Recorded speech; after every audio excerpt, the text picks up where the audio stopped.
Sir, ಇವತ್ತು ನೀತಿ ಆಯೋಗದ ಸಭೆಗೆ ಹೋಗಿದ್ರಿ. ಕರ್ನಾಟಕ ಸೇರಿದಂತೆ ಹಲವು ಕಾಂಗ್ರೆಸ್ ರೂಲಿಂಗ್ ಸ್ಟೇಟ್ಸ್ ಎಲ್ಲ ಬಹಿಷ್ಕಾರ ಮಾಡಿದ್ದಾರೆ, ಅಂದರೆ ಬಂದಿಲ್ಲ ನೀತಿ ಆಯೋಗ. ಬಂದಿಲ್ಲ. ಅದ್ರ ಜೊತೆಗೆ ಮಮತಾ ಬ್ಯಾನರ್ಜಿ ಅವ್ರು ಬಂದಿದ್ರು, ಅವ್ರಿಗೆ ಮಾತಾಡೋಕ್ಕೆ ಅವಕಾಶ ಸಿಗಲಿಲ್ಲ, ಅವ್ರು ಮೈಕ್ನ ಮ್ಯೂಟ್ ಮಾಡಿದ್ರು ಅಂತ ಆರೋಪ ಮಾಡಿದ್ರು. ಯಾಕೇನಿಲ್ಲ, ನೀತಿ ಆಯೋಗದ ಸಭೆಗೆ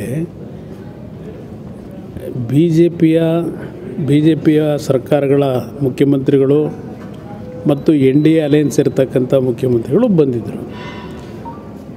ನಿತೀಶ್ ಕುಮಾರ್ ಅವರು ಆರೋಗ್ಯದ ಸಮಸ್ಯೆಯಿಂದ ಬಂದಿರಲಿಲ್ಲ.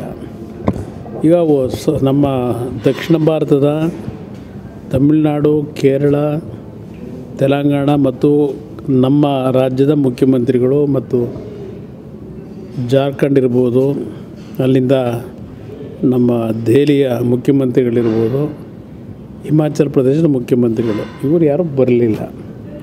ಇದು ಒಳ್ಳೆಯ ಒಂದು ಬೆಳವಣಿಗೆಗಳಲ್ಲ ಅನ್ನೋದು ನನ್ನ ಅಭಿಪ್ರಾಯ. ಇದರಿಂದ ಏನು ಸಾಧನೆ ಮಾಡ್ತಾರೆ? ಸಭೆಯಲ್ಲಿ ಬಂದು ಆಗಿರ್ತಕ್ಕಂಥ ಅನ್ಯಾಯದ ಬಗ್ಗೆ ನೇರವಾಗಿ ಇಲ್ಲಿ ಮಾತಾಡಬೇಕು, ಪ್ರೊಟೆಸ್ಟ್ ಮಾಡಬೇಕು. ಏನಾದರೂ ಅನ್ಯಾಯ ಆಗಿದೆ ಅಂತಕ್ಕಂಥ ಇವ್ರ ಭಾವನೆಗಳಿದ್ದರೆ ಬೀದಿಗಳಲ್ಲಿ, ರಸ್ತೆಗಳಲ್ಲಿ ಹೇಳ್ಕೊಂಡು ಹೋಗೋದ್ರಿಂದ ಇವ್ರಿಗೇನು ಸಿಗುತ್ತೆ? ಇದು ನಾನು ಕೇಳ್ತಕ್ಕಂಥದ್ದು.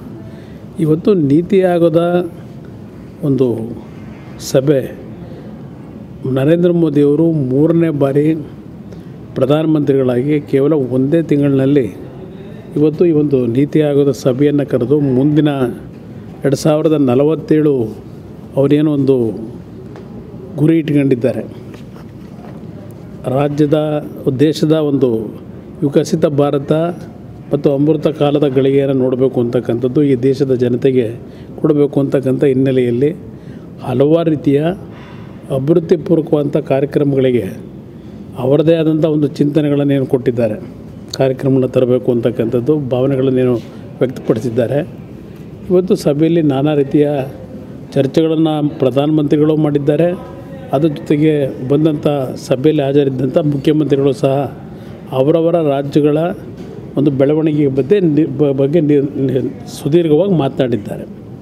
ಅಂದ ಇಲ್ಲಿ ನಮ್ಮ ಸರ್ಕಾರ ಪದೇ ಪದೇ ಈ ರೀತಿ ಕೇಂದ್ರ ಸರ್ಕಾರದ ಬಗ್ಗೆ ಏನು ಸಂಘರ್ಷವನ್ನು ಮಾಡ್ಕೊಂಡು ಹೋಗೋದ್ರಿಂದ ಪ್ರಜಾಪ್ರಭುತ್ವದ ಈ ಒಂದು ಒಕ್ಕೂಟದ ವ್ಯವಸ್ಥೆ ಯಾವೊಂದು ಧಕ್ಕೆ ಉಂಟು ಮಾಡ್ತಕ್ಕಂಥದ್ದು, ಪರಸ್ಪರ ವಿಶ್ವಾಸಗಳ ಕೊರತೆಯಿಂದ ನಾಡಿಗೆ ಇವತ್ತು ಸಂಕಷ್ಟವನ್ನು ತರ್ತಕ್ಕಂಥದ್ದು, ಈ ರೀತಿಯ ಒಂದು ವಾತಾವರಣ ನಿರ್ಮಾಣ ಆಗಲಿಕ್ಕೆ ಕಾಂಗ್ರೆಸ್ಸೇ ಕಾರಣ ಅಂತಕ್ಕಂಥ ಒಂದು ಇತಿಹಾಸದಲ್ಲಿ ಕೆಟ್ಟ ಹೆಸರು ಬರ್ತಕ್ಕಂಥದ್ದು ಸಂಶಯ ಇಲ್ಲ.